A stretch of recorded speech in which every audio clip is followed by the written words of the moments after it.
Well, hello, this is Steve Massour. I am a partner at Massour Griffiths Avador, MGA, and I'm really excited to be having this conversation with the Canvas, which is Devin Gilmartin, Tegan Maxey, and Steff Vermeesch. This is a really interesting story, a really fun client that I'm enjoying a lot, the work we're doing. Devin, can you give us a little introduction of the Canvas and what it is and where it came from? So, Steve, you sat down with Tegan and I when we were starting a t-shirt company, and that was really the idea. We were connected through a place called the Island School. Tegan grew up on the island of Eleuthera and around the school. I had the chance to attend the school as a student in the fall of 2014, and we were connected on the basis of creating a better uniform for the school. And this idea of creating a better uniform turned into, let's just launch a fashion brand. And Tegan, coming from a background deep in sustainability, myself in fashion, and both of us having an interest in both of those fields to some extent, but even more so after meeting, Tegan and I met, I think, twice or three times in person before we said, let's just start a company, which is kind of what they tell you not to do, but we did it. And certainly one of the first things we did was look for a lawyer, because that seemed like the smart thing to do. Indeed it was, but it was probably, we were way out ahead of our game. But I think we caught up to ourselves, and the way that we caught up to ourselves was looking at what is it like to be a small brand? What are the challenges that we're facing? What do we hear over and over again as we meet other brands and hear their stories? And for us, that was coming to pop-ups in New York City, around the world, specifically in Amsterdam, which is where things really started to change for us. And hear from brands that had a website and didn't have a physical store, and ask ourselves, why is that? Did they not want a physical store? Was it too expensive? What are the reasons behind this issue? And at the same time, realizing that there's a massive vacancy problem in New York City specifically, but now around the world, especially following COVID. So Querencia Studio, the t-shirt company, really became the Canvas. And then we met Steff, and the rest is history. That is what finds us here. But I left a lot of gaps open there. And yeah, there's a lot to talk about. I remember a particular meeting in which we talked about the Canvas, and I think the words I used were, New York fashion is dead. You guys should put yourself at the middle of it and make yourself the middle of New York fashion around the UN sustainability goals. And I think you were really excited about that idea. Yeah, Steve, I think you kind of saw generally what we didn't yet see, and you put it into words, and then we sort of crafted it and grew into what you already had recognized was the opportunity, which was there was a void to fill, especially in New York City, as far as community and culture went. And that void was even more of an opportunity when combined with sustainability, because there's a desire for it. And it was just sort of up and coming and changing in 2016, 2017, where you're starting to see conferences around the world, and the large corporations start to talk about it and put it in their shareholder letters, and it becomes like a buzzword. But yet there's still not a genuine effort from the ground up. It's companies that have been around for decades starting to talk about it, but where's the next thing that's starting with it as an ingrained perspective that they're taking from its birth and through its actual conceptualization? So that's what we felt. And one thing I've always been impressed with is you guys have actually become less serious. Like, you've always been sort of like dead serious. And even though you're very young, that's surprising from young people in general, but also very serious about the sustainability goals. And it seems to me like the Canvas has placed itself as an enabler to achieve the sustainability goals. With we should hear more about the stores, but with so many brands in the stores, by a variety of people who are designing around the sustainability goals and keeping that as a central tenet of the company. I think it's very interesting. Do you want to speak to that? Yeah. Yeah, I think we've actually talked about this a lot, the seriousness, and it's something that I think, you know, when you're talking about something like sustainability, you don't want to make it trivial or a joke, and you kind of have to temper yourself if your natural reaction is to kind of just have a good time and be there for the experience. With something like this, I think you have to approach it with a little bit more heft and kind of somberness to a certain extent. You know, or I'm definitely not a fatalist when it comes to sustainability. I think that there's a lot of room for companies and people to create really meaningful change. You know, the United Nations Sustainable Development Goals that you mentioned, Steve, are a really great framework for anyone to be able to say, what are the big issues? How can I get involved? How can I help? And I think that that should be something that is just easily accessible and doesn't need to be something that you spend a ton of time on. But I do think that it has to have some level of seriousness attached to it. I think from my perspective, the SDGs have just been such an incredible framework to use. One, because, you know, we didn't have to do a whole lot of work to get the kind of structure that we needed. We went on the UN website and we're like, these look great. And we were able to put that out to the partners and brands that we work with and really use it as a way to say, you know, we're not gonna judge you or tell you that you're not doing enough, or that your mission for sustainability isn't the same as ours. And so, you know, we're not going to work with you. I think sustainability has kind of been boxed into hemp pants and, you know, bamboo toothbrushes and this really kind of narrow world. And what we want to do is say there's a whole world out there. There's 17 goals worth of different things that you can do to be sustainable, and by doing just one of them, you're making an impact. That's amazing. And you know, just keying off of the word sustainability, something that I always look for in an early stage company, especially a startup like the Canvas, is it going to sustain? Is it sustainable financially? I think the Canvas is a really solid business. Can you talk a little bit more about the business and why, you know, how it's been architected? And we're going to get to how you survived the COVID with a live retail store, the COVID situation, which kind of proves the sustainability of the Canvas. But I think first we should talk about, like, what is the business model of the Canvas? The Canvas really exists in a revenue share model, kind of across the board.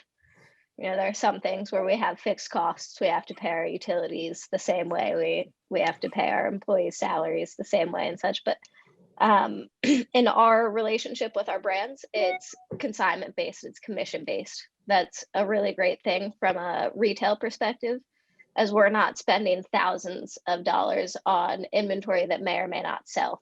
When things do sell, we split the sale with the brand. We take a percentage of it, the brand takes the majority of it. And it creates a system where we're not able to profit unless our partners are profiting. And that exists on the level above us as well. With our landlords and our real estate partners, we work on a revenue share model. And this, you know, was Devin's kind of brainchild, and I was very skeptical of it in the beginning. I was like, there's no way anyone's going to agree to that. And Devin's like, let's just try. I felt the same thing, and then he pitched it and brought the first one in, and I was like, all right, let's go. Yeah, exactly. And so it works in the same way. You know, our landlords don't get a chance to profit off of us without us being able to turn over revenue ourselves and to have income. I think it creates a network and a structure where it's not top down necessarily, it's bottom up, and you have to have the product first for anyone to be able to profit. To add on to that, I think it comes down to eliminating unnecessary risks so that you can take big asymmetrical risks and make big bets. And the two largest costs associated with opening a physical retail store are fixed rent and wholesale, which is essentially a bet on your ability to break even every month and a bet on your ability to perfectly predict what your customer wants, which not even Amazon can do yet. So if we know that and there's a way for us to negotiate around those things, then we end up in a situation like the one we were in with COVID, where every store is trying to negotiate with their landlord, and it's already settled in our contract that if we're not making any money at this location, we're also not paying any money. And for us to be able to do that at scale will mean essentially that we can eliminate all risk associated with any force majeure, natural disaster, anything that would be out of our control. And therefore that carries down to our brands, where as a small brand, you are shielded from some of the realities that face the world. And to do that, to shield small brands from that as a collective, is a tremendous opportunity, I think, for us that we want to leverage to beat the bigger brands. I think no, go for it. One thing I would like to add, because the expectation is that landlords getting into a revenue share model, as you said, it's not very usual and they would be hesitant to do so. But I do think that there is one thing that Canvas brings that real estate owners, developers, landlords have an issue with quite often. That is public image. They're not always the most liked people in cities, especially when they become very big. They have a lot of power politically, in society. And the Canvas comes in. Maybe we're asking a bit of their cooperation, but we're bringing with us a very positive image and a global image. And I think especially because it's built on the UN Sustainable Development Goals platform, that carries some weight. And the bigger we grow, the more positive that image becomes and the more value that is indirect for the real estate owners, developers, landlords. Right. So it's a double bottom line for the real estate developers, because they're making their rent. And if you do really well, they're making a lot of rent, a lot more than maybe they negotiated for. So it's a good deal on both sides. And if it's not a good deal, then you move on and nobody gets hurt too badly. So that I think is pretty wonderful. And it's a good segue to talk about COVID. So to go back to the big bets that Devin was talking about, I mean, a early stage startup company in New York City that already had 2 locations, super exposed, 3 locations, I think at the time, decided to open a new location in Antwerp, Belgium. Tell me more about that. Why'd you decide to do that? I think with most decisions we've ever made, it's very much based on a personal opportunity, and that opportunity was really meeting Steff and meeting his company at the time, KUNSTGEZIND, which means art-minded, and they were filling in a very similar way. They were filling buildings and spaces with art that needed some more life to them. So already coming at it with the same approach and understanding the opportunity in a sort of parallel industry, Steff, there was no explanation needed for what we were trying to do with the canvas, and we got to know each other, and I think there was just a synergy that I don't think any of us expected or thought that would lead to us actually opening a store there. But we were traveling and a few conversations happened, and Steff had a landlord connect. But I think better for you to tell the story from your end, Steff, at this point. It's actually great. I'm going to just jump in for 2 seconds and say, well, there are these sort of touch points about what makes a successful startup that I'm always paying attention to and that I'm completely fascinated by personally. And one of them is openness to serendipitous opportunity. And then the second one, both of which came into play here, is gut feeling. I mean, you talk about gut feeling in relation to money and people roll their eyes and say, well, oh, great, another gut feeling company that's going to steal my money. But in fact, gut feeling is important, and you've got to have the other fundamentals around it. But once you feel it, you think, okay, yes, we can make this bet. Let's go. We see eye to eye with this guy, Steff, and this thing could work. Let's do it. It puts our business plan forward a couple of years. Let's go for it. Yeah, I think there are some fundamental beliefs that you recognize in people quite early on. And I think that was something that was there from the start.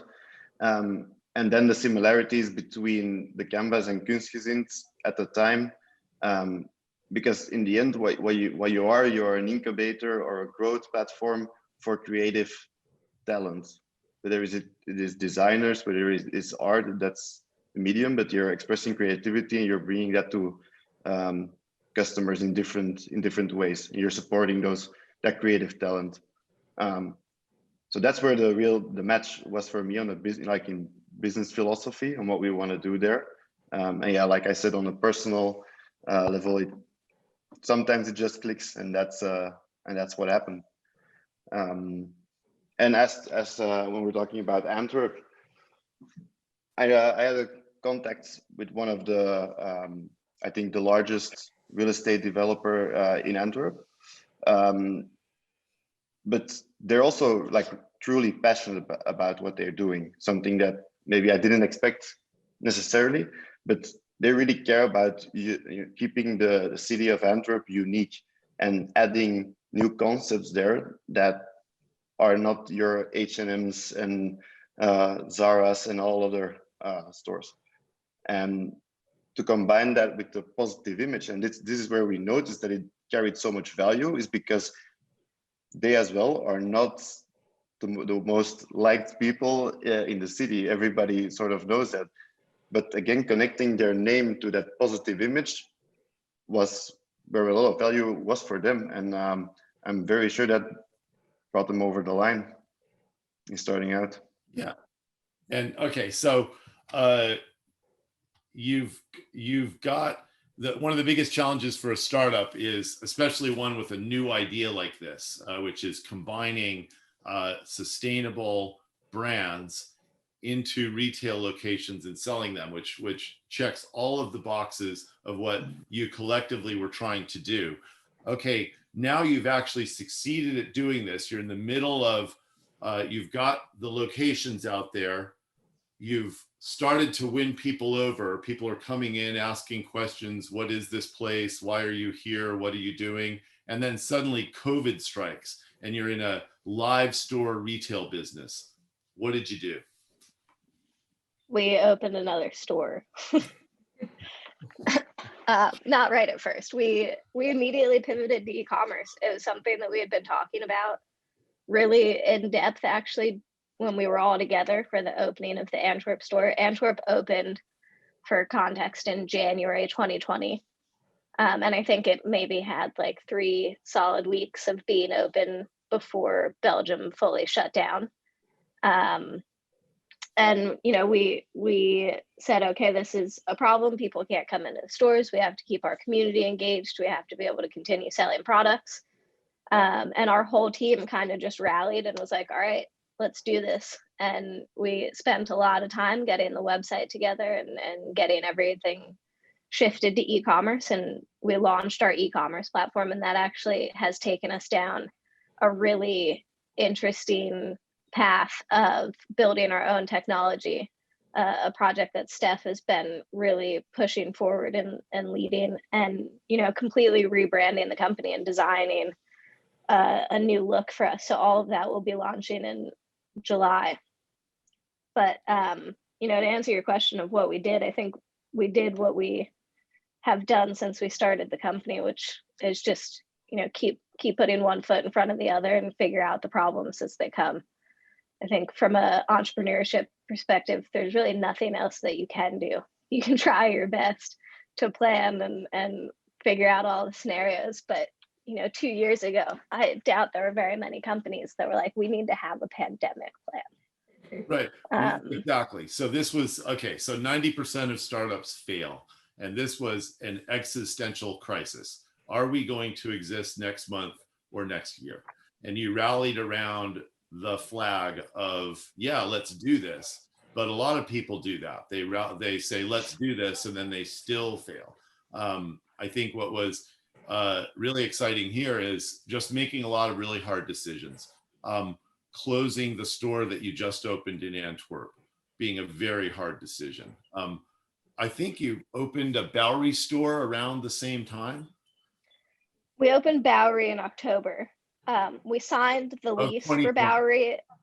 Of 2020, yeah. We signed the lease for October of Bowery 2020, March you 15th, opened a new 2020. retail store. In October of 2020, you opened a new retail store in New York City, which was shut down at the time. We did indeed. Yeah.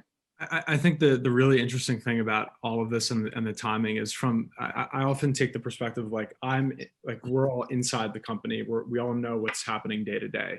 If we step outside, what does it look like from the outside? And from the outside perspective, it's this company opened a store in January of 2020 in a different country. And then a month later, that country went into lockdown, and then they were clearly on and off and like not open and barely operating in that country or anywhere.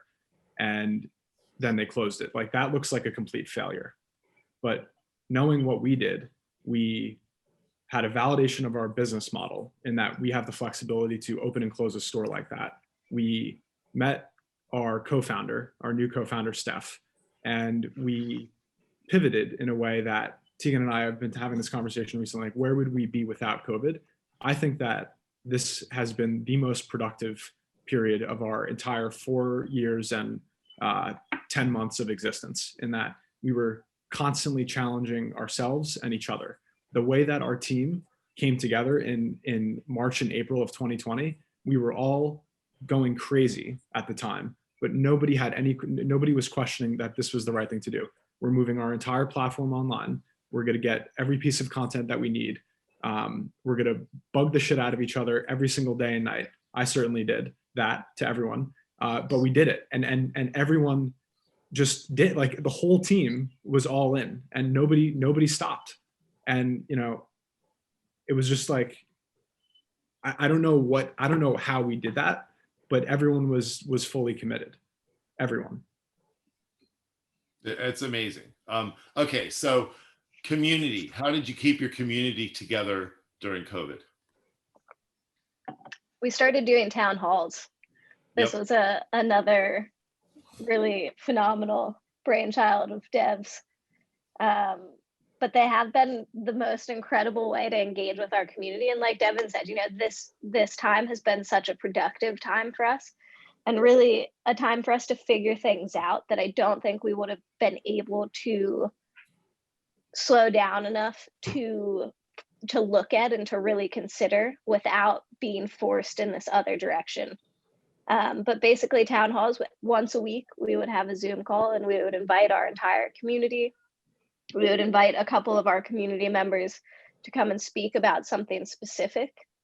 And we would generally just create an environment of sharing, of debate, of figuring things out. A lot of our brands deal with similar issues. They're trying to produce in countries that are unstable. They're trying to work with artisans. They're trying to source sustainable fabrics, all of these different issues. And it's been a really amazing way for them to collaborate and help each other figure these problems out and say, oh, you can actually source from this place, or like try this in this country. And it has been an incredible thing to watch, and an incredible way to engage our brands and our community. I think more so than we were doing before COVID. Coming out of COVID, we do tons of events, and we'll start doing that again. And that really engages our community. But I think the town halls really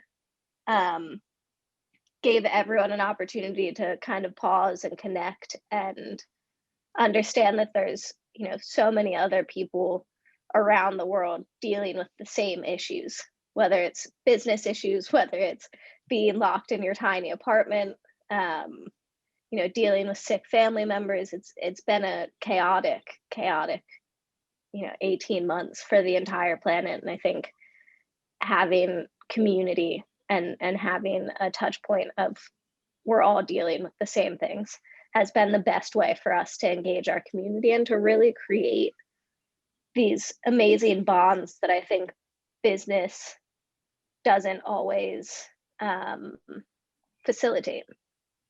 Yes, that perfect. That's exactly what I wanted to talk about, is the town halls and their effect, and also the live events. I've been to a few of the live events, are really fun.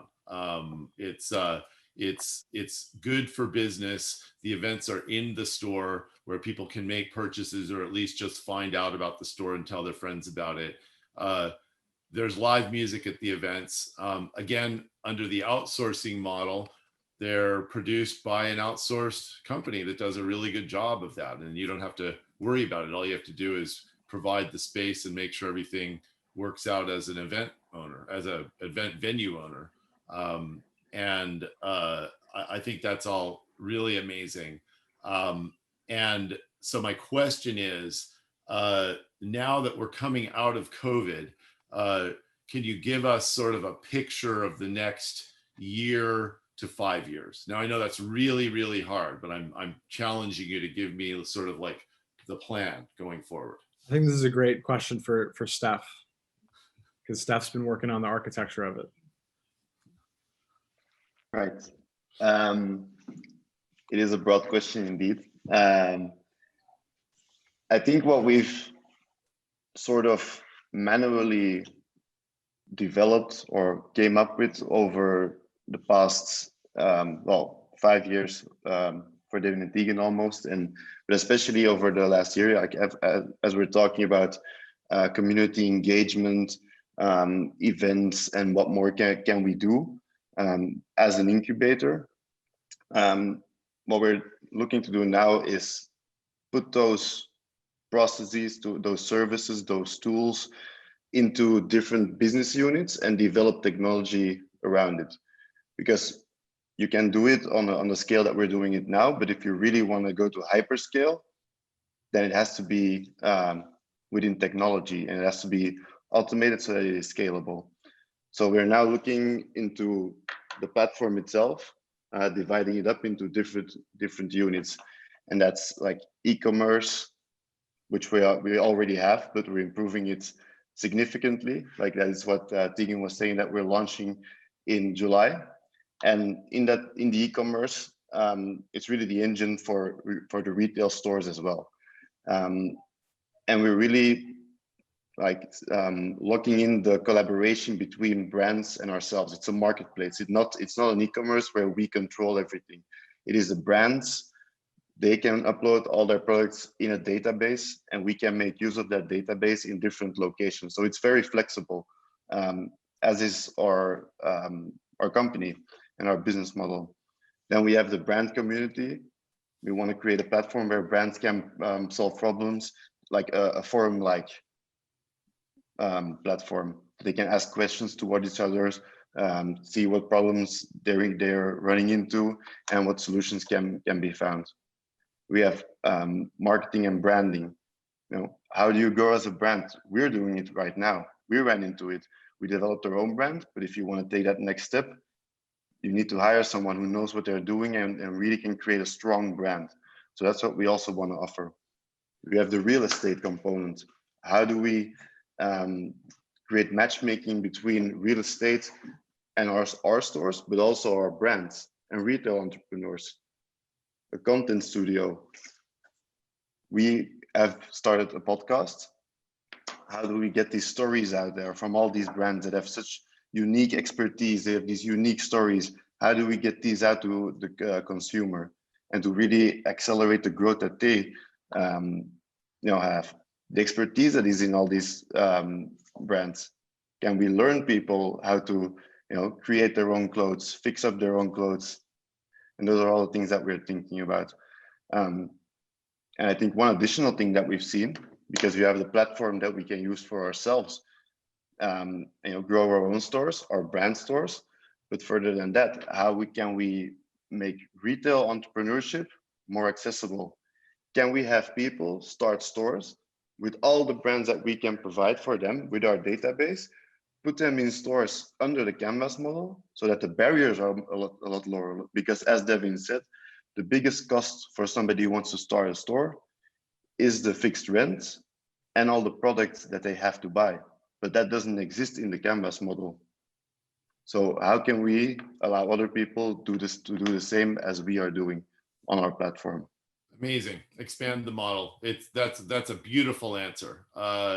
And I think we're getting to the end of our time. Do you have any one thing I want to say is, like, Tegan, Steff, and I would never have one of these conversations, and it's a reason why I love them. It's the reason why I love when we're all there for them, because we're not going to sit around and have a meeting about what we've done and what we're doing. Like it's just not it's not the type of conversation we're having. We're talking about the future only, really.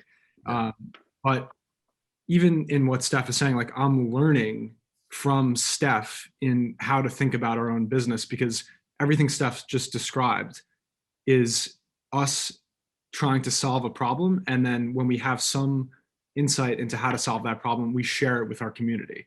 We were a small brand, and then we found this thing, and now we're trying to scale how we fix the problem we were facing as a small brand as it pertains to physical retail. And now we're going vertical with all these other insights that we're having. We're automating them, we're making them more efficient, we're lowering the cost. So as we go about learning, we're sharing those learnings with everyone else. And it's this constant flywheel of discovery and then sharing and then scaling. And that to me is like what's going to power us to the next stage as a company. I think we should just close on that. That's perfect. Thank you. Steve, we hired a lawyer, but we got a lot more. So thank you for everything. Thank you too. Beautiful. We're going to do it again. I want to check in again in a year, and we'll do the same thing and see where things are. Awesome. Okay. Talk to you soon. Great. Thanks, Steve. Thanks. Thanks. Bye. Thanks, guys. Thanks. Bye. Bye, everyone.